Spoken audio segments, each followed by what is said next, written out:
رہوں گا، یہ کہا گیا جہانگیر ترین کی جانب سے۔ مزید تفصیلات جان لیتے ہیں نمائندہ وقت نیوز ریحان شیخ سے۔ ریحان شیخ، اپڈیٹ کیجیے گا، کیا کہنا تھا مزید جہانگیر ترین کا؟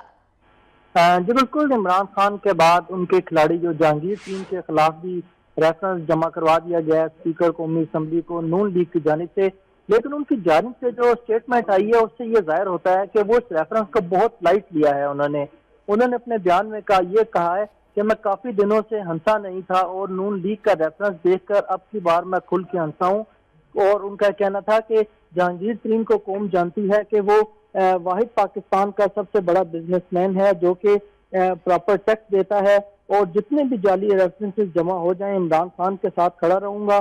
اور ساتھ میں انہوں نے یہ بھی کہا تھا کہ اگر تحریک احتساب کو ہٹانے اور توجہ ڈائیورٹ کرنے کی بات ہے تو میں ممبر قومی اسمبلی رہوں نہ رہوں، لیکن اس احتساب کو جو ہے وہ میں منطقی انجام تک ضرور پہنچاؤں گا۔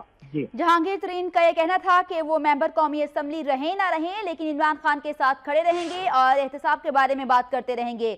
شکریہ ریحان شیخ، آپ نے اپڈیٹ کیا۔